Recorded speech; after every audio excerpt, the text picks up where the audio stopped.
സഹോദരി സഹോദരന്മാരെ സഖാക്കളെ സുഹൃത്തുക്കളെ, ഇവിടെ വ്യക്തമാക്കിയതുപോലെ 4 വർഷങ്ങൾക്ക് മുമ്പാണ് സഖാവ് KV ബാലാട്ടൻ നമ്മെ വിട്ടുകഴിഞ്ഞത്.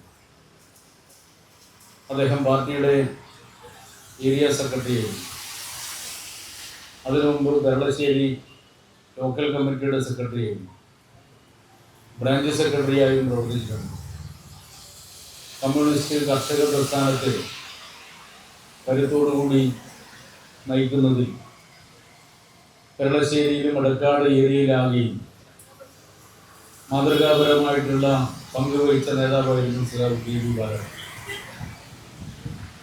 അടിയന്തരാവസ്ഥ ഘട്ടത്തിൽ ഒരു വല്ലാത്ത കാലമായിരുന്നല്ലോ അടിയന്തരാവസ്ഥ കാലം. അടിയന്തരാവസ്ഥ പ്രഖ്യാപിച്ചതിന് ശേഷം രാജ്യത്താകെ 10-21 മാസങ്ങൾ കൊണ്ട് 1.25 ലക്ഷം മനുഷ്യരെ കരുതൽ തടങ്കലിൽ DIR-ഉം വിസയും എല്ലാം അടിസ്ഥാനപ്പെടുത്തിക്കൊണ്ട് കരുതൽ തടങ്കലിൽ പാർപ്പിച്ചൊരു ഘട്ടമായിരുന്നു അടിയന്തരാവസ്ഥ ഘട്ടം. 80,000-ഓളം മനുഷ്യരെയാണ് നിർബന്ധിത വന്ധ്യംകരണത്തിന് വിധേയപ്പെടുത്തിയത്. വഴിയോരത്ത് നടന്നു പോകുന്നവരെ പിടിച്ചുകൊണ്ടുപോയി വന്ധ്യംകരണം ചെയ്യുന്ന ഒരവസ്ഥയായിരുന്നു അടിയന്തരാവസ്ഥ. അതോടൊപ്പം തന്നെ എത്രയോ മനുഷ്യരെ അടിയന്തരാവസ്ഥ ഘട്ടത്തിൽ കൊന്നുകളഞ്ഞു, ജയിലടച്ചു, കരുതൽ തടങ്കലിന് വിധേയമാക്കി. ഇങ്ങനെയെല്ലാം ഉള്ള ഒരു അടിയന്തരാവസ്ഥ ഘട്ടം. ആ ഘട്ടത്തിൽ കേരളത്തിൽ കമ്മ്യൂണിസ്റ്റ് പ്രസ്ഥാനത്തെ കോൺഗ്രസിന്റെ ഗുണ്ടകളും പോലീസും എല്ലാം ചേർന്നുകൊണ്ട് അടിച്ചമർത്തലിന് വേണ്ടിയുള്ള അവസരമായിട്ടാണ് ഉപയോഗിച്ചിരുന്നത്. അതിന്റെ വലിയ ഇടപെടലുകൾ നടന്നിട്ടുള്ള ഒരു മേഖലയാണ് പെരളശ്ശേരി മേഖല. അടിയന്തരാവസ്ഥ ഘട്ടത്തിൽ കോൺഗ്രസിന്റെ ഗുണ്ടാവിളയാട്ടം ഉണ്ടായ ഘട്ടത്തിൽ അതിനെല്ലാം പ്രതിരോധിക്കുന്നതിന് മുന്നിൽ നിന്ന നേതാവായിരുന്നു സഖാവ് KV ബാലാട്ടൻ. അതുപോലെ തന്നെ അതിനുശേഷം നിരവധി സന്ദർഭങ്ങൾ പാർട്ടിക്കെതിരായിട്ട് കടന്നാക്രമണങ്ങൾ ഉണ്ടായ സന്ദർഭങ്ങളിലെല്ലാം പാർട്ടിയെ സംരക്ഷിക്കുന്നതിന് വേണ്ടി രംഗത്ത് വന്ന നേതാവായിരുന്നു സഖാവ് ബാലാട്ടൻ. ബാലാട്ടന്റെ ജ്വലിക്കുന്ന സ്മരണകൾക്ക് മുമ്പിൽ ഒരു 100 രക്തപുഷ്പങ്ങൾ അർപ്പിക്കുകയാണ്. ഇപ്പോൾ നമ്മൾ ബാലാട്ടനെ സ്മരിക്കുന്ന ഈ ഘട്ടം ഇവിടെ ചൂണ്ടിക്കാണിച്ചതുപോലെ നമ്മുടെ സംസ്ഥാനത്ത് നിയമസഭാ തെരഞ്ഞെടുപ്പ് കഴിഞ്ഞു നിൽക്കുന്ന ഒരു ഘട്ടത്തിലാണ് നമ്മൾ ഇവിടെ ഈ അനുസ്മരണ പരിപാടി സംഘടിപ്പിക്കുന്നത്. കഴിഞ്ഞ നിയമസഭാ തെരഞ്ഞെടുപ്പിൽ അപ്രതീക്ഷിതമായ പരാജയം ഇടതുപക്ഷത്തിലേക്ക് വാങ്ങേണ്ടി വന്നു. പല കാരണങ്ങളുണ്ടത്. സാധാരണ കേരളത്തിന് ഒരു സ്ഥിരമായ പാറ്റേൺ ഉണ്ട്. ഏത് മുന്നണി അധികാരത്തിലിരിക്കുമ്പോഴും 5 വർഷം ഭരിച്ചു കഴിഞ്ഞാൽ പിന്നീട് ആ മുന്നണിക്കെതിരായിട്ടുള്ള ഒരു നിലപാട് സ്വീകരിക്കുന്ന കുറച്ചാളുകളുണ്ട്.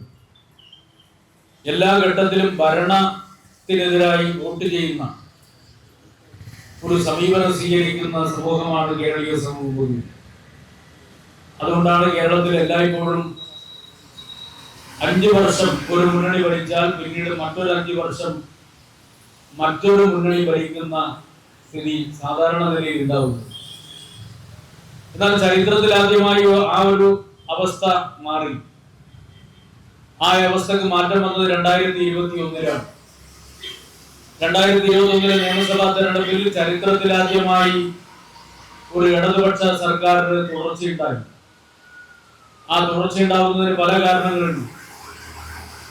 കോവിഡ് മഹാമാരിയുടെ പശ്ചാത്തലത്തിൽ സർക്കാരും ജനങ്ങളും പാർട്ടിയുമാകെ നടത്തിയിട്ടുള്ള ഏകോപിച്ചുള്ള ഇടപെടൽ, അതോടൊപ്പം തന്നെ രാജ്യത്തെയാകെ വർഗീയമായി മതന്യൂനപക്ഷങ്ങളെ വേട്ടയാടുന്നതിന് വേണ്ടിയുള്ള വലിയ പരിശ്രമം നടന്നു. അതിന്റെ ഭാഗമായി CAA പൗരത്വ നിയമ ഭേദഗതി ഉൾപ്പെടെയുള്ളവ കൊണ്ടുവരുന്ന സ്ഥിതി ഉണ്ടായി. ആ പശ്ചാത്തലത്തിൽ കേരളീയ സമൂഹത്തെ ആകെ ഒന്നിച്ചു നിർത്തിക്കൊണ്ട് പൗരത്വ നിയമ ഭേദഗതിക്കെതിരായി നാം നടത്തിയുള്ള പോരാട്ടങ്ങൾ, മതന്യൂനപക്ഷങ്ങളെ കടന്നാക്രമിക്കാൻ വേണ്ടി വരുന്ന സന്ദർഭത്തിൽ മതന്യൂനപക്ഷങ്ങളെ ചേർത്ത് പിടിച്ചുകൊണ്ട് കേരളത്തിന്റെ മതനിരപേക്ഷ പാരമ്പര്യം ഉയർത്തിപ്പിടിച്ചുകൊണ്ട് നാം നടത്തിയ ഇടപെടൽ, അതിന്റെ എല്ലാം ഫലമായി കേരളത്തിൽ ഇടതുപക്ഷത്തിന് അനുകൂലമായ ഒരു സ്ഥിതി 2021 ഉണ്ടായി. ആ തെരഞ്ഞെടുപ്പിൽ മുമ്പ് ഒരു ഘട്ടത്തിലും ഇല്ലാത്ത വിധത്തിൽ കേരളത്തിൽ BJP പ്രതിരോധിക്കാൻ, മതനിരപേക്ഷ കേരളത്തെ നിലനിർത്തുന്നതിനും സംരക്ഷിക്കുന്നതിനും ഇടതുപക്ഷത്തിന് മാത്രമേ കഴിയൂ എന്നുള്ള യാഥാർത്ഥ്യം കേരളീയ സമൂഹം അംഗീകരിക്കുന്ന സ്ഥിതി ഉണ്ടായി. അതിന്റെ ഭാഗമായി മതനിരപേക്ഷ നിലപാട് സ്വീകരിക്കുന്ന ജനവിഭാഗങ്ങൾ, മതന്യൂനപക്ഷങ്ങൾ വലിയ നിലയിൽ ഇടതുപക്ഷത്തിന് അനുകൂലമായി വോട്ട് ചെയ്തു. അതാണ് 2021 തെരഞ്ഞെടുപ്പ്. എന്നാൽ ആ തെരഞ്ഞെടുപ്പ് കഴിഞ്ഞപ്പോഴാണ് കേരളത്തിൽ വലതുപക്ഷ ശക്തികൾക്ക് ഒരു കാര്യം മനസ്സിലായത്. മുൻ തെരഞ്ഞെടുപ്പുകളിലൊന്നും കാണാത്ത വിധത്തിൽ ഇടതുപക്ഷത്തിന് അനുകൂലമായി ന്യൂനപക്ഷ വിഭാഗങ്ങൾ സമീപനം സ്വീകരിക്കുന്നു, ഇടതുപക്ഷത്തിന്റെ കൂടെ ചേർന്ന് സഞ്ചരിക്കുന്നു. അങ്ങനെയുള്ള ഇടതുപക്ഷത്തെ എങ്ങനെയാണ് ന്യൂനപക്ഷത്തിനെതിരാണ് എന്നുള്ളൊരു പ്രതീതി എങ്ങനെ സൃഷ്ടിക്കാൻ വേണ്ടി കഴിയും? അതായിരുന്നു 2021 മുതൽ കേരളത്തിൽ പരീക്ഷിച്ച് നടപ്പിലായിക്കൊണ്ടിരിക്കുന്ന കാര്യം. അതിനുവേണ്ടി വലിയ പ്രചരണങ്ങൾ നടന്നു. നമുക്കറിയാലോ, ഒന്നാം പിണറായി സർക്കാർ കേരളത്തിൽ ഇരിക്കുന്ന ഘട്ടത്തിലാണ് പൗരത്വ നിയമ ഭേദഗതിക്കെതിരായി സർക്കാർ സ്വീകരിച്ചിട്ടുള്ള അതിശക്തമായിട്ടുള്ള നിലപാട്. ഒരു ഘട്ടത്തിൽ ഒരു BJPയുടെ നേതാവ് തന്നെ പറയുന്ന ഇത് നിങ്ങൾ ശ്രദ്ധിച്ചിട്ടുണ്ടാവും. പിണറായി വിജയന്റെ തല അറുത്ത് എടുത്തു കൊണ്ടുവന്നതെന്നാൽ 1 കോടി രൂപ ഇനാം പ്രഖ്യാപിച്ചുകൊണ്ട് നടത്തിയിട്ടുള്ള പ്രഖ്യാപനങ്ങൾ. അമിത്ഷാ ഇടക്കാലത്ത് വന്നിട്ട് പറഞ്ഞു, കേരളവും ഞങ്ങൾ പിടിക്കാൻ വേണ്ടി പോവാണ്. കേരളം പിടിക്കാൻ വേണ്ടി പുറപ്പെട്ട അമിത്ഷാ നേരെ ധർമ്മടത്ത് വന്ന് ധർമ്മടത്തെ പിടിക്കാൻ വേണ്ടിയിട്ടാണ് ഇങ്ങോട്ടേക്ക് വന്നത്. അങ്ങനെ വന്നപ്പോ അന്ന് പിണറായി പറഞ്ഞു, ആ തടിക്ക് അത്ര ശേഷിയില്ല, ആ തടിയിൽ നിറയെ വെള്ളമാണ്, കേരളം പിടിക്കാൻ വേണ്ടി അത്രയും അമിത്ഷായുടെ തടി അത്രത്തോളം നല്ലതല്ല എന്ന് പറഞ്ഞുകൊണ്ടൊക്കെ നമ്മൾ ഇടപെട്ട് നമ്മൾ ഓർക്കുന്നതാണ്. അപ്പൊ ശക്തമായി കേരളത്തിന്റെ മതനിരപേക്ഷത സംരക്ഷിക്കുന്നതിന് വേണ്ടി നാം നടത്തിയ ഇടപെടലുകൾ, അതിന്റെ ഫലമായി മതന്യൂനപക്ഷ വിഭാഗങ്ങൾ, ഈ നാടിന്റെ മതനിരപേക്ഷത നിലനിൽക്കണമെന്ന് ആഗ്രഹിക്കുന്ന ജനവിഭാഗങ്ങൾ, അവരെല്ലാം 2021 നിയമസഭാ തെരഞ്ഞെടുപ്പിൽ ഇടതുപക്ഷത്തിന് അനുകൂലമായി നിലപാട് സ്വീകരിക്കുന്ന സ്ഥിതി ഉണ്ടായി. അവിടെയാണ് എങ്ങനെയാണ് ഇടതുപക്ഷത്തിന്റെ കൂടെ നിൽക്കുന്ന ന്യൂനപക്ഷങ്ങളെ എങ്ങനെ അകറ്റാൻ വേണ്ടി കഴിയും. അതായിരുന്നു 2021 മുതൽ നടത്തിയ ഗവേഷണം. അതിനു വേണ്ടി പല കാര്യങ്ങളും പറഞ്ഞു. നിങ്ങൾ ശ്രദ്ധിച്ചിട്ടുണ്ടാവും, ഇപ്പൊ കഴിഞ്ഞ പാർലമെന്റ് തെരഞ്ഞെടുപ്പിന്റെ തൊട്ട് മുമ്പ് നടത്തിയ ഒരു വലിയ പ്രചരണമുണ്ട്. എന്താ പ്രചരണം? തൃശൂർ പൂരം അട്ടിമറിക്കാൻ വേണ്ടിയിട്ട് പിണറായി വിജയൻ, അന്നത്തെ മുഖ്യമന്ത്രി പിണറായി വിജയൻ ഒരു പോലീസ് ഉദ്യോഗസ്ഥനെ അങ്ങോട്ടേക്ക് അയച്ചു. ADGP അജിത് കുമാറിനെ അങ്ങോട്ടേക്ക് അയച്ചു. എന്തിനു വേണ്ടിയാ? തൃശൂർ പൂരം അട്ടിമറിക്കുക, എന്നിട്ട് BJPക്ക് ജയിക്കാനുള്ള സാഹചര്യം ഒരുക്കി കൊടുക്കുക. അതായിരുന്നു പ്രചരണം. ഈ അജിത് കുമാർ എന്ന് പറഞ്ഞ RSSകാരനാണ്, BJPയുമായി ചേർന്ന് പോകുന്ന ഒരാളാണ് എന്ന് പറഞ്ഞുകൊണ്ടുള്ള പ്രചരണം നടത്തി. അജിത് കുമാർ ആരും ആയിക്കോട്ടെ, അയാൾ പലരെയും കൂടി കാണുന്ന ആളാണ്. മുസഫറിനെ മാത്രമല്ല, കുഞ്ഞാലിക്കുട്ടിയെയും സകലരെയും കൂടി കാണുന്ന ആളാണ്. പലരോടും വ്യക്തിപരമായി ബന്ധം പുലർത്താൻ വേണ്ടി ശ്രമിക്കുന്ന ആളാണ് ADGP അജിത് കുമാർ. അയാളെ തൃശൂർ പൂരം കലക്കാൻ വേണ്ടി അയച്ചു. നിങ്ങൾ നോക്കൂ, ഇപ്പോ ഏറ്റവും ഒടുവിലുള്ള വസ്തുത എന്താ? അജിത് കുമാർ തന്നെയാണ് തൃശൂർ പൂരം കലക്കാൻ വേണ്ടിയിട്ട് BJP സംഘവും നടത്തിയ പരിശ്രമവുമായി ബന്ധപ്പെട്ടുകൊണ്ടുള്ള കാര്യങ്ങളെ സംബന്ധിച്ച് ഒരു പോലീസ് ഉദ്യോഗസ്ഥൻ എന്നുള്ള നിലയിൽ അന്വേഷണം നടത്തി. അയാൾ നടത്തിയ അന്വേഷണത്തിന്റെ റിപ്പോർട്ട് സംസ്ഥാന സർക്കാരിന് കൈമാറി. സംസ്ഥാന സർക്കാർ ആ സമയത്ത് അത് നിയമസഭയുടെ മുമ്പാകെ ആ റിപ്പോർട്ട് അവതരിപ്പിച്ചു. എന്താ റിപ്പോർട്ട് പറയുന്നത്? ആ റിപ്പോർട്ടിൽ അജിത് കുമാറിന്റെ റിപ്പോർട്ടിൽ പറയുന്നത് തൃശൂർ പൂരം അട്ടിമറിക്കാനുള്ള നീക്കമുണ്ടായി. ആ നീക്കമുണ്ടായത് പാർലമെന്റ് തെരഞ്ഞെടുപ്പിൽ നേട്ടമുണ്ടാക്കുക എന്നുള്ള ലക്ഷ്യത്തോടു കൂടിയാണ് ആ നീക്കമുണ്ടായത്. അതിനുവേണ്ടി ഗൂഢാലോചന നടന്നു. ആ ഗൂഢാലോചനയിൽ പങ്കാളിയ രണ്ടാളുകളുടെ പേരെടുത്ത് പറഞ്ഞിട്ടുണ്ട്. ആ പേരുകളിൽ ഒരു പേര് സാക്ഷാൽ വത്സൻ നിലങ്കയുടെ പേരാണ്. രണ്ടാമത്തെ പേര് ഗോപാലകൃഷ്ണന്റെ പേരാണ്. രണ്ട് RSSന്റെ നേതാക്കന്മാരുടെ പേരെടുത്തുകൊണ്ട് അജിത് കുമാർ റിപ്പോർട്ട് വെച്ചു. അയാൾ പറഞ്ഞു, തിരുവമ്പാടി ദേവസ്വത്തിലെ ചന്ദ്രനുമായി ഒത്തുചേർന്നുകൊണ്ടാണ് തൃശൂർ പൂരം അട്ടിമറിച്ചുകൊണ്ട് രാഷ്ട്രീയ നേട്ടം ഉണ്ടാക്കാൻ വേണ്ടിയുള്ള നീക്കം നടത്തിയത് എന്നുള്ള റിപ്പോർട്ട് കൊടുത്തു.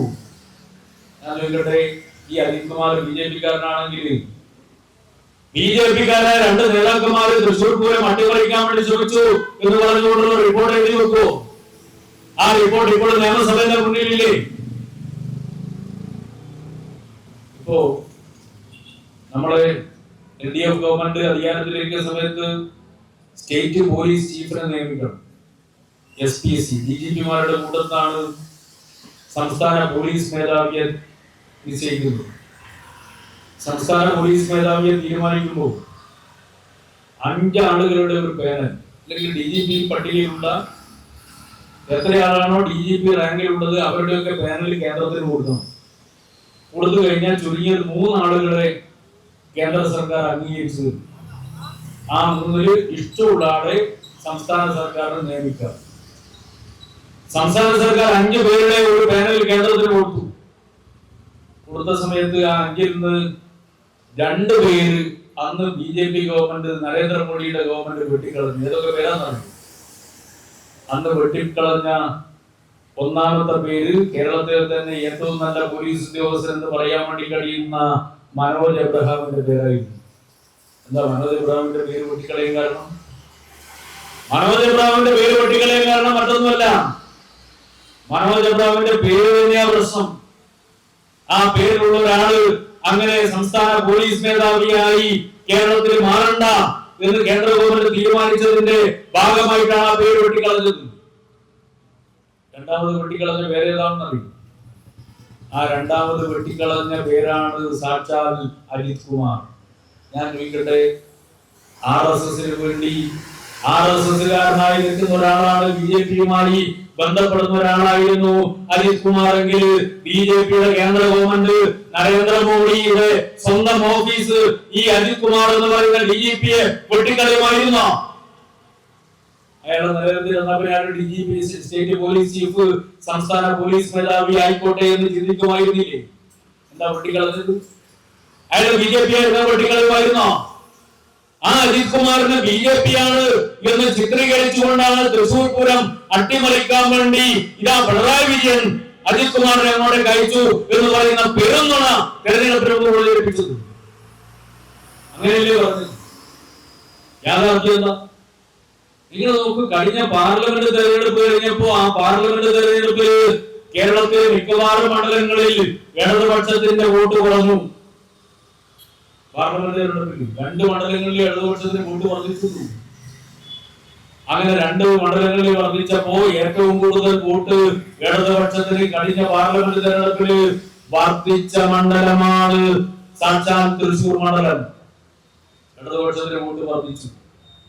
കേരളത്തിലെ ആകെ കഴിഞ്ഞ പാർലമെന്റ് തെരഞ്ഞെടുപ്പിന് UDF-ന് 2 മണ്ഡലം ഒഴികെ മറ്റെല്ലാ മണ്ഡലങ്ങളിലും വോട്ട് കുറഞ്ഞു. 2 മണ്ഡലമല്ല, 1 മണ്ഡലം ഒഴികെ. 1 മണ്ഡലത്തിൽ മാത്രമേ UDF-ന് വോട്ട് കുറഞ്ഞുള്ളൂ.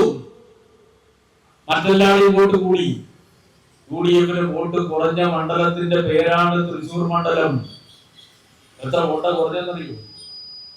തൃശൂർ പാർലമെന്റ് മണ്ഡലത്തിൽ ഇടതുപക്ഷത്തിന് 20,000-ഓളം വോട്ട് വർദ്ധിച്ചപ്പോ ആ പാർലമെന്റ് തെരഞ്ഞെടുപ്പിൽ കോൺഗ്രസ് UDF 89,000 വോട്ട് കുറഞ്ഞു. ഇവിടെ പോയി ആ വോട്ട് ഇവിടെ പോയി.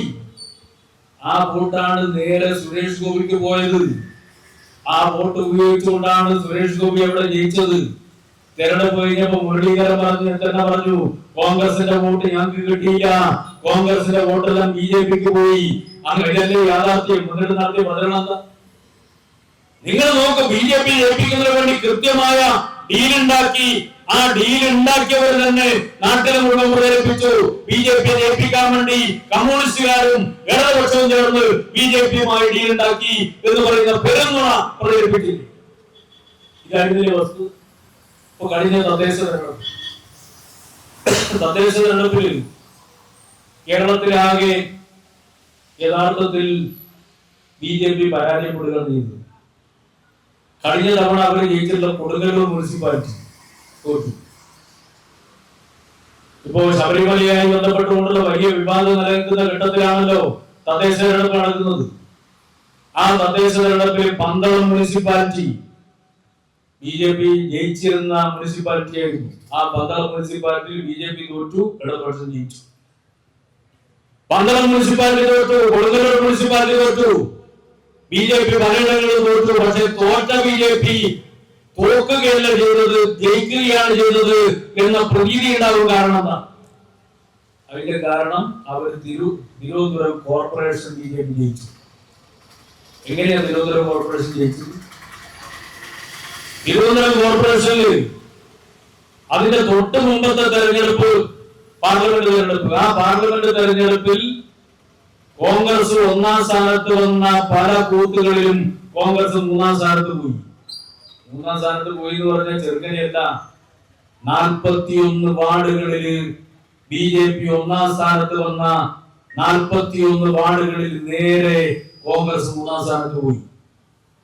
ഇതേ വാർഡുകളിൽ തൊട്ട് മുമ്പിൽ നടന്ന പാർലമെന്റ് തെരഞ്ഞെടുപ്പിൽ കോൺഗ്രസ് 1-ാം സ്ഥാനത്തോ അല്ലെങ്കിൽ 2-ാം സ്ഥാനത്തോ ആയിരുന്നു.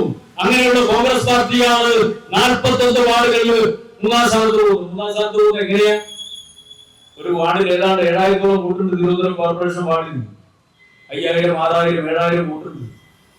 ആ വാർഡുകളിലൊക്കെ കോൺഗ്രസിന് കിട്ടുന്നത്, ചിലയിടത്ത് കിട്ടുന്നത് 300 വോട്ട്, 350 വോട്ട്, 400 വോട്ട്. കോൺഗ്രസിന്റെ വോട്ട് മുഴുവൻ നേരെ BJPയിലേക്ക് ഒഴുകിപ്പോയി. 41 വാർഡുകളിൽ ഇടതുപക്ഷത്തെ തോൽപ്പിക്കാൻ വേണ്ടി കോൺഗ്രസ് BJPക്ക് വോട്ട് ചെയ്തു. 11 ഇടങ്ങളിൽ BJP കോൺഗ്രസിന് വോട്ട് ചെയ്തു.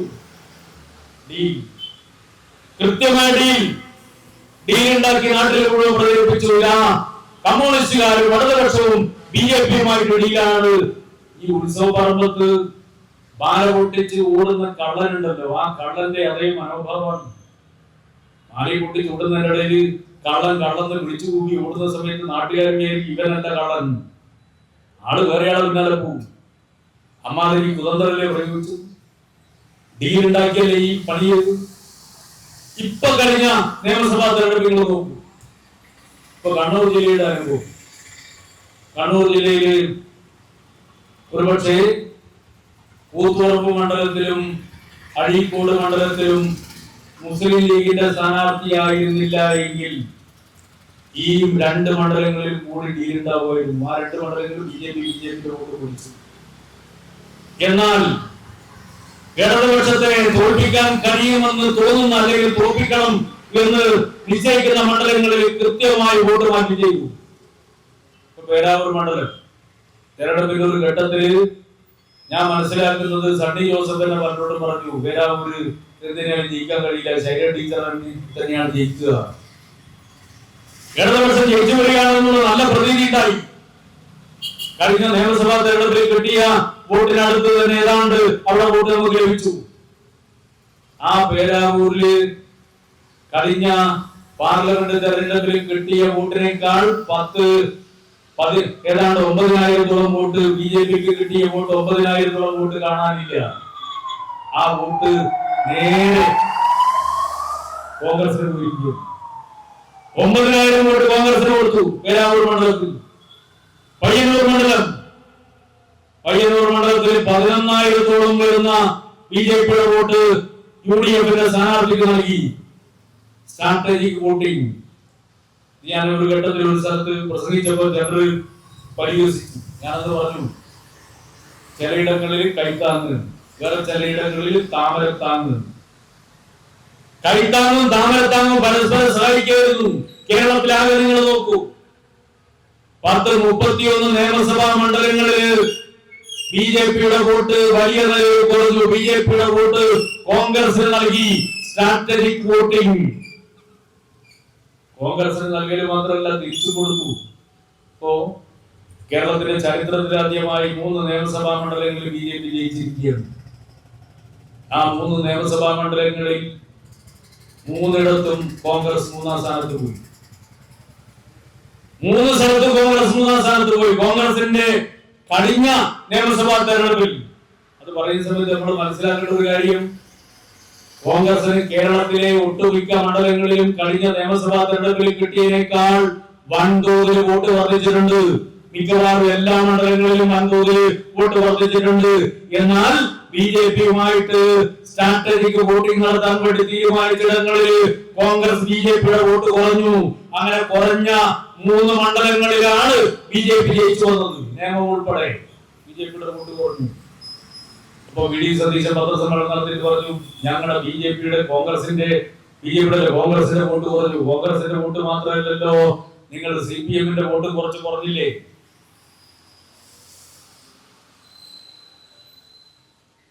CPM-ന്റെ വോട്ട് കുറഞ്ഞില്ലേ? CPM-ന്റെ ഇടതുപക്ഷത്തിന്റെ വോട്ട് മിക്കവാറും എല്ലാ മണ്ഡലങ്ങളിലും ഈ കഴിഞ്ഞ നിയമസഭാ തെരഞ്ഞെടുപ്പിൽ കുറഞ്ഞിട്ടുണ്ട്. എല്ലാ മണ്ഡലങ്ങളിലും നേമത്തും കുറച്ച് വോട്ട് കുറഞ്ഞിട്ടുണ്ട്. ബിജെപി ജയിച്ചിട്ടുള്ള മറ്റ് 2 സ്ഥലങ്ങളിലും 2-ാം സ്ഥാനത്ത് വന്നിട്ടുള്ളത് ഇടതുപക്ഷമാണ്. എന്താ കോൺഗ്രസിന്റെ വോട്ട് ബിജെപിയുമായിട്ട് ധാരണയുണ്ടാക്കിയ സ്ഥലത്ത് മാത്രം കുറയുന്നത്? മറ്റിടങ്ങളിലൊന്നും എന്താ കുറയാതിരിക്കാൻ കാരണം? ഇടതുപക്ഷത്തെ പരാജയപ്പെടുത്താൻ, CPM-നെ പരാജയപ്പെടുത്താൻ കോൺഗ്രസുമായി ചേർന്നുകൊണ്ട് സ്ട്രാറ്റജിക് വോട്ടിംഗ് അതിന്റെ ഭാഗമായിട്ട് 3 നിയമസഭാ മണ്ഡലങ്ങളിൽ കോൺഗ്രസിന്റെ സഹായത്തോടുകൂടി ബിജെപിക്ക് ജയിക്കാൻ വേണ്ടി കഴിഞ്ഞു. അതോടൊപ്പം തന്നെ 31 നിയമസഭാ മണ്ഡലങ്ങളിൽ താമരത്താങ്ങോടുകൂടി കോൺഗ്രസിന് ജയിക്കാൻ വേണ്ടി കഴിഞ്ഞു എന്നതാണ് കഴിഞ്ഞ നിയമസഭാ തെരഞ്ഞെടുപ്പിന്റെ അനുഭവം. എന്തുകൊണ്ടാണ് അങ്ങനെ ചെയ്തത്? ഞാൻ ഒരു സ്ഥലത്ത് പ്രസംഗിച്ചു, RSS BJP ലക്ഷ്യം വെക്കുന്നത് CPM-നെയും ഇടതുപക്ഷത്തെയുമാണ്. കോൺഗ്രസിനെ ലക്ഷ്യം വെച്ചാൽ കൊണ്ട് കാര്യമില്ല. എന്താ കാര്യം അറിയോ? കോൺഗ്രസിനെ പിടിക്കാതെ കോൺഗ്രസിന് BJPക്ക് വലിയ പണിയുള്ള കാര്യമാണോ? വല്ല പണിയുണ്ടോ? ഇപ്പോ കോൺഗ്രസിന്റെ നേതാക്കന്മാരെ നിങ്ങൾ നോക്കൂ, എത്ര മുഖ്യമന്ത്രിമാർ, കോൺഗ്രസിന്റെ മുൻ മുഖ്യമന്ത്രിമാരായവർ, പാർലമെന്റ് അംഗങ്ങളായവർ, കേന്ദ്രമന്ത്രിമാരായവർ, അവരല്ലേ നല്ല ശതമാനം BJPയുടെ നേതാക്കന്മാർ. കോൺഗ്രസിനെ പിടിക്കൽ ഒരു പണിയാണോ? എന്താ ചെയ്യുന്നത്? ഈ കേരളത്തിൽ BJPക്ക് കൃത്യമായിട്ട് അറിയാം, ഇടതുപക്ഷത്തെ CPM-നെ ദുർബലപ്പെടുത്തി തകർത്താൽ മാത്രമേ BJPക്ക് വളരാൻ വേണ്ടി കഴിയൂ. എന്താ കാരണം? അതിന്റെ കാരണം മറ്റൊന്നുമല്ല, ഈ നാട്ടിൽ CPIM ഇടതുപക്ഷം നാട്ടിലെ ജനങ്ങളിൽ നൽകുന്ന ഒരു രാഷ്ട്രീയമുണ്ട്. ആ രാഷ്ട്രീയത്തിന്റെ പ്രത്യേകത, നിങ്ങൾ ഏതെങ്കിലും ജാതിയിൽപ്പെട്ടയാളാണോ അല്ലെങ്കിൽ ഏതെങ്കിലും മതത്തിൽപ്പെട്ടയാളാണോ? ജാതിയും മതവും നോക്കിയിട്ടല്ല പാർട്ടി ആളെ കൂട്ടുന്നത്. നിങ്ങൾ ഏത് ജാതി ഏത് മതം എന്നല്ല ചോദ്യം. നിങ്ങൾ അധ്വാനിക്കുന്നവരാണോ? നിങ്ങൾ തൊഴിലാളിയാണോ? നിങ്ങൾ കർഷകനാണോ? കർഷക തൊഴിലാളിയാണോ? നിങ്ങൾ ഇടത്തരക്കാരനാണോ? നിങ്ങൾ ചൂഷണത്തിൽ വിധേയപ്പെടുന്നവരാണോ? നിങ്ങൾ അധ്വാനിക്കുന്ന വർഗമാണോ? അങ്ങനെയാണെങ്കിൽ എന്റെയും നിങ്ങളുടെയും ചോര ഒന്നാണ്, എന്റെയും നിങ്ങളുടെയും വർഗം ഒന്നാണ് എന്ന് പറഞ്ഞുകൊണ്ട് കമ്മ്യൂണിസ്റ്റ് പാർട്ടി ഉയർത്തിപ്പിടിക്കുന്ന വർഗരാഷ്ട്രീയം, ആ വർഗരാഷ്ട്രീയം ജാതി മത ചിന്തകൾക്ക് അതീതമായി മനുഷ്യരെയെല്ലാം ഒന്നിക്കുന്ന രാഷ്ട്രീയമാണ് വർഗരാഷ്ട്രീയം. ആ വർഗരാഷ്ട്രീയത്തിന്റെ മേലെയാണ് കേരളത്തിന്റെ മതനിരപേക്ഷത. വർഗരാഷ്ട്രീയത്തിന്റെ മേലെ കെട്ടിപ്പടുത്ത മതനിരപേക്ഷത. ആ വർഗരാഷ്ട്രീയം തകർത്താൽ മാത്രമേ വർഗീയ രാഷ്ട്രീയം ശക്തിപ്പെടുത്താൻ വേണ്ടി കഴിയൂ എന്ന് BJPക്ക് RSS-ന് കൃത്യമായിട്ട് അറിയാം. നിങ്ങൾ നോക്കൂ, RSS BJPക്ക് പെടുന്നത് ജനങ്ങളെ മതാടിസ്ഥാനത്തിൽ ഭിന്നിപ്പിക്കുക, ജാതി ഉപജാതി സഖ്യങ്ങൾ ഉണ്ടാക്കുക, അവയെ വർഗീയമായി യോജിപ്പിക്കുക, ജനങ്ങളെ വർഗീയമായി വിഭജിച്ചുകൊണ്ട് എന്നിട്ട് ഒരു വിഭാഗത്തെ കൂടെ നിർത്തുക, മറ്റുള്ളവരെ ശത്രുക്കളായി പ്രഖ്യാപിക്കുക.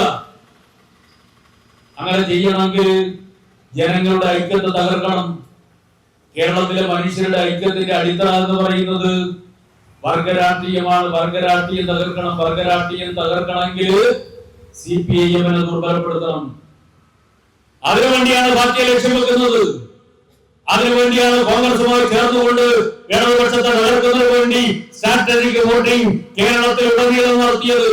അതിന്റെ ഭാഗമായിട്ടാണ് 3 സീറ്റ് BJP-ക്ക് ലഭിച്ചത്. അതിന്റെ ഭാഗമായിട്ടാണ് BJP-യുടെ സഹായത്തോടെ 31 മണ്ഡലങ്ങളിൽ കോൺഗ്രസ് ജയിക്കാൻ വേണ്ടി കഴിഞ്ഞത്. നിങ്ങൾ മനസ്സിലാക്കണം, ഒരു ഭാഗത്ത് BJP-യുടെ സഹായം, മറുഭാഗത്തോ ന്യൂനപക്ഷ വിഭാഗങ്ങളെ എങ്ങനെയാണ് തെറ്റിദ്ധരിപ്പിക്കുക എന്നുള്ളതിന്റെ ഏറ്റവും നല്ല സാമ്പിൾ ആയിരുന്നില്ലേ കഴിഞ്ഞ 5 വർഷക്കാലം? ഈ കേരളത്തിൽ മതന്യൂനപക്ഷ സംരക്ഷണത്തിന് വേണ്ടി വർഗീയതക്കെതിരായി ഏറ്റവും ശക്തമായ നിലപാട് സ്വീകരിക്കുന്ന പാർട്ടി ഏതാണ് എന്ന് ആര് ചോദിച്ചാലും അതിന്റെ ഉത്തരം കമ്മ്യൂണിസ്റ്റ് പാർട്ടി ഓഫ് ഇന്ത്യ, മാർക്സിസ്റ്റും ഇടതുപക്ഷ പ്രസ്ഥാനവുമാണ് എന്ന് നിസ്സംശയം പറയാൻ കഴിയില്ലേ? എന്താ ചെയ്തേ? എന്തായിരുന്നു പ്രചരണം? സഖാവ് പിണറായി, കേരളത്തിന്റെ അന്നത്തെ മുഖ്യമന്ത്രി, BJP-ക്ക് കീഴടങ്ങുകയാണ് എന്നുള്ള പ്രചരണം നടത്തി. CPIM BJP-യുമായി ധാരണയുണ്ടാക്കി. എന്നിട്ട് പാർട്ടിക്ക് ഒരു പേര് CJP. ഏതാണ്ട് നടക്കുന്ന കോയി സത്യം. അത് കഴിഞ്ഞ തദ്ദേശ തെരഞ്ഞെടുപ്പിൽ നമ്മൾ കണ്ടതാണ്, പാർലമെന്റ് തെരഞ്ഞെടുപ്പിൽ കണ്ടതാണ്, ഈ നിയമസഭാ തെരഞ്ഞെടുപ്പിൽ കണ്ടതാണ്. കോയി സഖ്യം നടപ്പിലാക്കുന്നതിനിടയിൽ BJP-യുമായി സഖ്യമുണ്ടാക്കുന്നു എന്നുള്ള ആക്ഷേപം CPM-ന് നേരെ. എന്നിട്ടോ അതിന് പറ്റുന്ന വിധത്തിലുള്ള പെരും നുണകൾ പ്രചരിപ്പിച്ചു. അതിന് പറ്റുന്ന വിധത്തിലുള്ള ചില കാര്യങ്ങളൊക്കെ അവർക്ക് കിട്ടുകയും ചെയ്തു. അപ്പൊ അത് പറഞ്ഞൊരു കാര്യം എന്താ? PM ശ്രീ ഒപ്പുവെച്ചു. ഇപ്പൊ KM ഷാജി പറഞ്ഞത് നിങ്ങൾ കേട്ടില്ലേ? എന്താ പറയുന്നത്? ഇപ്പൊ VD സതീശൻ പറയുന്നത് PM ശ്രീ ഒപ്പുവെച്ചിട്ട് പണം വാങ്ങേണ്ടതാണ് എന്നാണ് VD സതീശൻ പറഞ്ഞുകൊണ്ടിരിക്കുന്നത്. KM ഷാജി പറയാണ് അങ്ങനെ ഒപ്പുവെച്ച് പണം വാങ്ങാൻ വേണ്ടി തീരുമാനിച്ച പണം വാങ്ങാം. എന്തേ നേരത്തെ വ്യത്യസ്തമായ നിലപാട് സ്വീകരിച്ചു? എന്താ ഷാജി അന്ന് പറഞ്ഞത്? UDF അധികാരത്തിൽ വന്ന PM ശ്രീയുടെ കരാറെടുത്ത അറബിക്കടലില് വലിച്ചെറിയുമെന്ന് പറഞ്ഞാല് ഏത് ലോകത്താ അറബിക്കടലിൽ നിന്നാ ഇപ്പൊ ചോദിച്ചുകൊണ്ടിരിക്കുന്നേ? എന്തായിരുന്നു അന്ന് ഇടതുപക്ഷം ചെയ്തത്? ഒരു കാര്യം ശരിയാ, ഞങ്ങള് സ്വയം വിമർശനപരമായി പരിശോധിക്കേണ്ട ഒരു കാര്യമുണ്ട്. PM ശ്രീ പദ്ധതിയിൽ ആ ഘട്ടത്തിൽ ഒപ്പുവെക്കുന്ന സമയത്ത് വേണ്ടത്ര ചർച്ച നടത്തിയില്ല, മുന്നണിക്കകത്ത് ഉൾപ്പെടെ ചർച്ച നടത്തിയില്ല. പക്ഷെ എന്തിനായിരുന്നു ഒപ്പുവെച്ചത് എന്നുള്ള ഒരു ചോദ്യം സ്വാഭാവികമായിട്ട് വരും. എന്താ PM ശ്രീയെ ബന്ധപ്പെട്ട പ്രശ്നം? അതായത് കേന്ദ്ര ഗവൺമെന്റിന്റെ ഒരു വിദ്യാഭ്യാസ നയമുണ്ട്, നാഷണൽ എഡ്യൂക്കേഷൻ പോളിസി, NEP എന്നാണ് പറയുക. 2022 ഇത് നടപ്പിലാക്കാൻ വേണ്ടി കേന്ദ്ര ഗവൺമെന്റ് ഇന്ത്യയിലെ എല്ലാ സംസ്ഥാനങ്ങളോടും പറഞ്ഞു. 2022 നമ്മൾ പറഞ്ഞു ഇതിന്റെ NEP നമ്മൾ നടപ്പിലാക്കൂല. NEP നടപ്പിലാക്കൂല എന്ന് മാത്രമല്ല, NEP അടിസ്ഥാനപ്പെടുത്തിക്കൊണ്ട് രാജ്യത്തെ മിക്കവാറും കോൺഗ്രസ് ഭരിക്കുന്ന എല്ലാ സംസ്ഥാനങ്ങളും നോക്കുക, ഇതിനെതിരായിട്ട് ഏറ്റവും ശക്തമായിട്ട് വിമർശനം ഉന്നയിച്ചിട്ടുള്ള ആളാണ് സാക്ഷാൽ KC വേണുഗോപാൽ. ആ സമയത്ത് ആ വിമർശനം ഉന്നയിച്ച KC വേണുഗോപാൽ 2022 രാജ്യസഭാ അംഗമായിരുന്നു. രാജ്യസഭാ അംഗമായത് സാക്ഷാൽ രാജസ്ഥാൻ എന്നാണ്. രാജ്യസഭാ അംഗമായിരിക്കുന്ന സമയത്ത് 2022 രാജസ്ഥാൻ സർക്കാർ, കോൺഗ്രസിന്റെ സർക്കാർ PM ശ്രീ പദ്ധതി ഒപ്പുവെക്കുകയും അതിന്റെ അടിസ്ഥാനത്തിൽ സിലബസ് പരിഷ്കരിക്കുകയും NEP നടപ്പിലാക്കുകയും ചെയ്തു. കോൺഗ്രസ് ഭരിക്കുന്ന രാജസ്ഥാൻ മാത്രമല്ല, ഹിമാചൽ പ്രദേശ് നടപ്പിലാക്കി, കോൺഗ്രസ് ഭരിക്കുന്ന തെലങ്കാനയിൽ നടപ്പിലാക്കി, കോൺഗ്രസ് ഭരിക്കുന്ന കർണാടകയിലും നടപ്പിലാക്കി, കോൺഗ്രസ് ഭരിക്കുന്ന എല്ലായിടത്തും നടപ്പിലാക്കി. നമ്മൾ പറഞ്ഞു NEP നമ്മൾ നടപ്പിലാക്കൂല എന്ന് പറഞ്ഞുകൊണ്ട് നമ്മൾ നമ്മുടെ പാഠ്യപദ്ധതി പരിഷ്കരിച്ചു. രക്ഷിതാക്കൾക്ക് അറിയാം, 1-ാം ക്ലാസ് മുതൽ 9-ാം ക്ലാസ് വരെയുള്ള പാഠപുസ്തകം ആദ്യം പരിഷ്കരിച്ചു. പിന്നീട് 2-ാം ക്ലാസ് മുതൽ 10-ാം ക്ലാസ് വരെയുള്ള പാഠ്യപദ്ധതി പരിഷ്കരിച്ചപ്പോ NEP അടിസ്ഥാനപ്പെടുത്തിയുള്ളതല്ല. എന്താ NEP അടിസ്ഥാനപ്പെടുത്തിയുള്ളതല്ല എന്ന് പറയാൻ കാരണം? NEP അടിസ്ഥാനപ്പെടുത്തിക്കൊണ്ട് കേന്ദ്ര ഗവൺമെന്റിന്റെ കീഴിലുള്ള വിദ്യാഭ്യാസ സ്ഥാപനങ്ങൾക്ക് വേണ്ടിയിട്ട് ഉള്ള പാഠ്യപദ്ധതിയുണ്ട്. അത് CBSE സിലബസ് എന്നാണ് പറയുക. കേന്ദ്ര ബോർഡിന്റെ CBSE സിലബസ്, ആ CBSE സിലബസ് NEP അടിസ്ഥാനപ്പെടുത്തിക്കൊണ്ട് ആ സമയത്ത് തന്നെ കേന്ദ്ര ഗവൺമെന്റ് പരിഷ്കരിച്ചു. CBSE സിലബസ് പരിഷ്കരിച്ചപ്പോ അതിൽ 2 ഭാഗങ്ങൾ വളരെ പ്രത്യക്ഷമായി ഒഴിവാക്കി. ഏതൊക്കെയാണെന്ന് അറിയോ? ഒന്ന് മഹാത്മാഗാന്ധിയുടെ വധം സംബന്ധിച്ചുള്ള ഭാഗം, ഗാന്ധി വധം CBSE സിലബസ് ഒഴിവാക്കി. അതുപോലെ തന്നെ മുഗൾ ഭരണകാലത്തെ കുറിച്ചുള്ള പരാമർശങ്ങൾ അതും CBSE സിലബസ് ഒഴിവാക്കി. ഗാന്ധി വധം ഒഴിവാക്കി എന്ന് പറയുമ്പോ NEP നടപ്പിലാക്കിയിട്ടുള്ള ഇന്ത്യയിലെ എല്ലാ സംസ്ഥാനങ്ങളിലും ഇപ്പോ ഗാന്ധി വധം പഠിപ്പിക്കുന്നില്ല. അതുപോലെ തന്നെ മുഗൾ ഭരണകാലത്തെ കുറിച്ച് പഠിപ്പിക്കില്ല. എന്തുകൊണ്ടാ അത് ഒഴിവാക്കാൻ വേണ്ടി പറഞ്ഞ കാരണം RSSന്റെ വർഗീയ അജണ്ടയുടെ ഭാഗമായിട്ടാണ്. RSS എന്താ നാട്ടിലെ ജനങ്ങളെ പഠിപ്പിക്കുന്നത്? ഇപ്പൊ മഹാത്മാഗാന്ധിയുടെ വധം, ഗാന്ധി വധം നമ്മുടെ കുട്ടികൾ പഠിച്ചു കഴിഞ്ഞാൽ കുഴപ്പമെന്താ? ഗാന്ധി വധം പഠിച്ച മഹാത്മാഗാന്ധിയെ കൊലപ്പെടുത്തിയത് നാഥുറാം വിനായക് ഗോഡ്സെ ആണ്. ഹിന്ദു മഹാസഭയുടെ നേതാവായിരുന്നു അയാൾ RSSകാരനായിരുന്നു. അങ്ങനെ RSSകാരായ ഒരു സംഘം ഹിന്ദു മഹാസഭയുടെ ബാനറിലാണ് മഹാത്മാഗാന്ധിയെ 1948 കൊലപ്പെടുത്തിയത് എന്നുള്ള വസ്തുത രാജ്യത്തെ ജനങ്ങൾ, കുട്ടികൾ മനസ്സിലാവും. കുട്ടികൾ അത് പഠിച്ചുകൂടാ. ഗാന്ധി വധം ഒഴിവാക്കാൻ പറഞ്ഞു. രണ്ടാമത്തെ ഭാഗം എന്താണെന്നറിയോ? മുഗൾ ഭരണത്തെ കുറിച്ചുള്ള പരാമർശം. എന്തിനാ മുഗൾ ഭരണത്തെ കുറിച്ചുള്ള പരാമർശം ഒഴിവാക്കുന്നത്? RSS രാജ്യത്തെ ജനങ്ങളെ വർഗീയമായി പഠിപ്പിച്ചുകൊണ്ടിരിക്കുന്ന ഒരു കാര്യമുണ്ട്. ഇന്ത്യയിലേക്ക് മുസ്ലിങ്ങൾ അക്രമകാരികളായി വന്നവരാണ്, വിദേശികളാണ്. മുഗളന്മാർ അക്രമകാരികളായി നമ്മുടെ രാജ്യത്തെ ആക്രമിച്ച് കീഴടക്കുകയാണ് ചെയ്തത് എന്ന് പറയുന്ന ഒരു നറേറ്റീവ് ഉണ്ട്. മുഗൾ രാജാക്കന്മാർ വർഗീയവാദികളായിരുന്നു, ഇവിടെയുള്ള ഹിന്ദുക്കളെ അടിച്ചമർത്തുകയായിരുന്നു എന്നുള്ള നറേറ്റീവ് ഉണ്ട്. യഥാർത്ഥ ചരിത്രം എന്താ? ഇന്ത്യയിലേക്ക് വന്നവരെ കുറിച്ച് നോക്കിയാൽ നമ്മുടെ രാജ്യത്ത് പ്രാചീന ഇന്ത്യ ചരിത്രവും അതുപോലെ തന്നെ നരവംശ ശാസ്ത്രവും എല്ലാം എടുത്ത് പരിശോധിച്ച് നോക്കിയാൽ അതിൽ പറയുന്നത് ഇന്ത്യ രാജ്യത്തെ തനത് ജനവിഭാഗങ്ങൾ എന്ന് പറയുന്നത് ആദി ദ്രാവിഡരാണ്. ആദി ദ്രാവിഡർ ഇന്ത്യയിലേക്ക് പലരും വന്നിട്ടുണ്ട്. ഇപ്പൊ RSSന്റെ പ്രത്യയശാസ്ത്രം കൊണ്ടുവന്നത് ആരാ? അവരെ മുന്നോട്ടേക്ക് മനുസ്മൃതിയും വേദോപനിഷത്തുകളും ഒക്കെ അടിസ്ഥാനപ്പെടുത്തിക്കൊണ്ടാണ് RSS അതിന് ദുർവ്യാഖ്യാനം ചെയ്തുകൊണ്ടുള്ള പ്രത്യയശാസ്ത്രം കൊണ്ടുവന്നത്. വേദോപനിഷത്തുകൾ യഥാർത്ഥത്തിൽ അഹം ബ്രഹ്മാസ്മി തത്വമസി എന്ന രാജ്യത്തെ ജനങ്ങളെ പഠിപ്പിക്കുന്നത്. അഹം ബ്രഹ്മാസ്മി തത്വമസി. നമ്മൾ ശബരിമലയിൽ പോയി കഴിഞ്ഞാൽ അവിടെ എഴുതി വെച്ചിട്ടുണ്ടോ തത്വമസി? എന്താ തത്വമസി എന്ന് പറഞ്ഞാൽ? അഹം ബ്രഹ്മാസ്മി എന്ന് പറഞ്ഞാൽ ഞാൻ ബ്രഹ്മമാകുന്നു, നീയും അത് തന്നെ എന്ന് പറഞ്ഞാൽ ഞാനും നിങ്ങൾ വളരുന്ന നമ്മളെല്ലാവരും ബ്രഹ്മത്തിന്റെ ഭാഗമാണ്. അല്ലാണ്ട് അതിനകത്ത് ജാതിയും മതവുമില്ല. എല്ലാ ചരാചരങ്ങളും ബ്രഹ്മത്തിന്റെ ഭാഗമാണ് എന്ന് കണക്കാക്കുന്ന ദർശനമാണ് അഹം ബ്രഹ്മാസ്മി. അതാണ് വേദോപനിഷത്തുകൾ. അല്ലാണ്ട് ജാതി മതം നോക്കിയിട്ടല്ല. എന്താ? ഏത് ദൈവത്തെ നിങ്ങൾക്ക് ആരാധിക്കാം, അങ്ങനെയാണല്ലോ. ഏത് ദൈവത്തെ ആരാധിച്ചാലും നിങ്ങൾക്ക് ഈ ജന്മങ്ങൾ, ഒരുപാട് ജന്മങ്ങൾ എടുക്കുന്ന അവസാനിപ്പിക്കാം. അങ്ങനെയാണ് മനുഷ്യൻ ആയി വരുന്നതിന് മുമ്പ് വിവിധ ജന്മങ്ങൾ, നിരവധി ജന്മങ്ങളിലൂടെ പട്ടിയായും പൂച്ചയായും കാക്കയായും ഒരുപാട് ജന്മമെടുത്ത അവസാനം ഏറ്റവും ശ്രേഷ്ഠമായ ജന്മത്തിലെത്തി. ആ ജന്മത്തില് മോക്ഷത്തിന്റെ വഴിയിലേക്ക് പോകാൻ വേണ്ടി 2-3 മാർഗങ്ങളുണ്ട്. അതിൽ ഒരു മാർഗം നിങ്ങൾക്ക് ഇഷ്ടമുള്ള ദൈവത്തെ പൂജിക്കാം.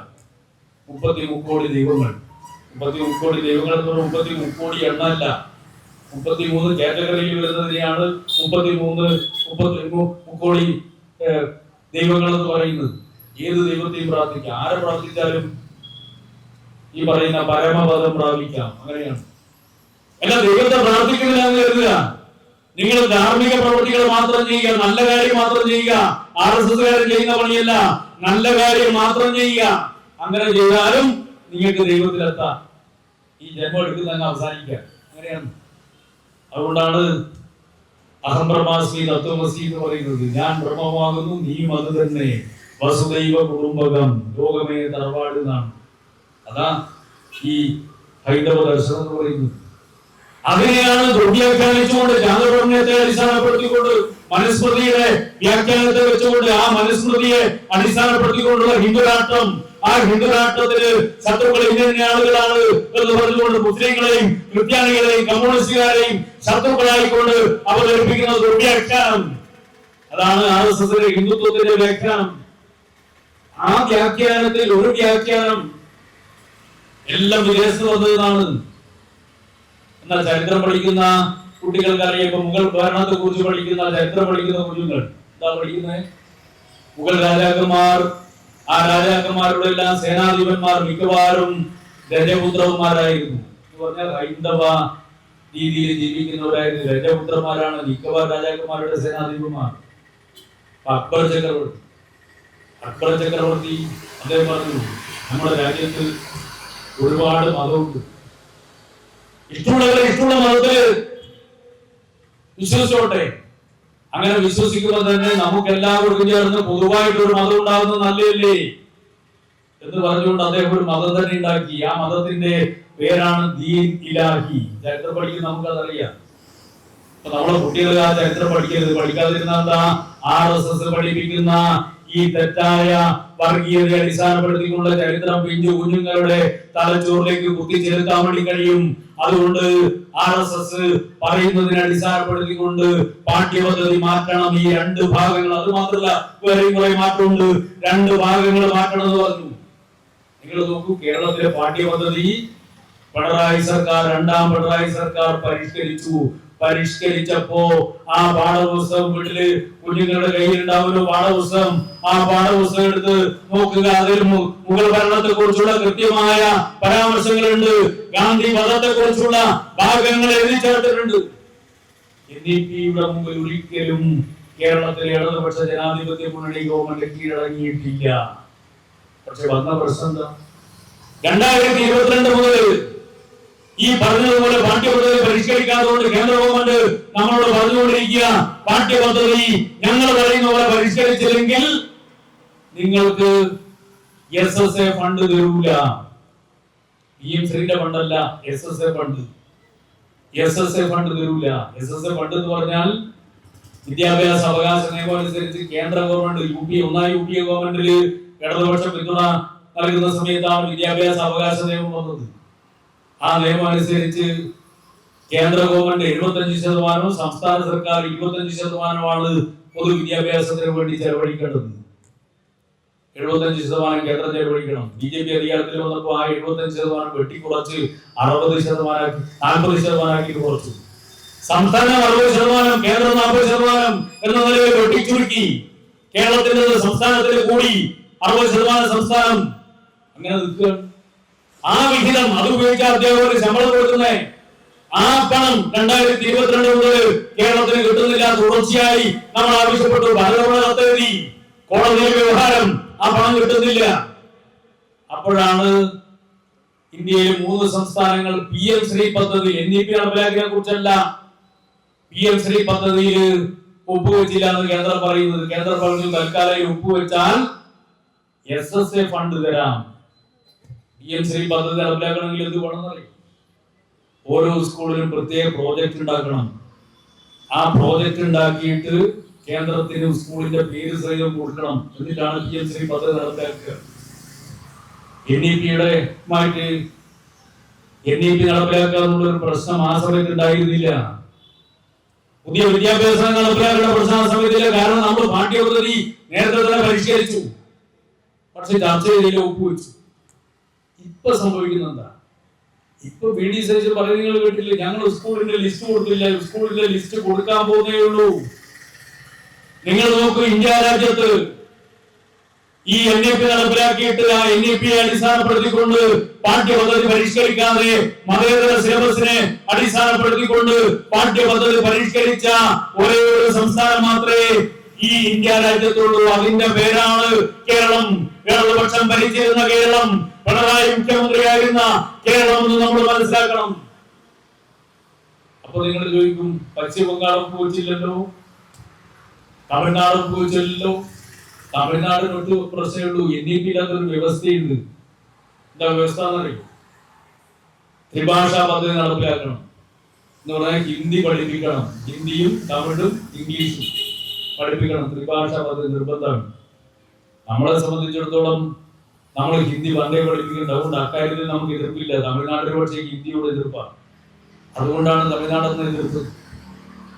എന്താ BM ശ്രീയെ പശ്ചിമ ബംഗാള് മമതാ ബാനർജി ആ സമയത്ത് എതിർക്കാൻ കാരണം ഒറ്റ കാര്യമുള്ളൂ. BM ശ്രീ പദ്ധതി നടപ്പിലാക്കുമ്പോ സ്കൂളിന് മുമ്പില് PM Shri Kallassery government higher secondary school എഴുതി വെക്കണം.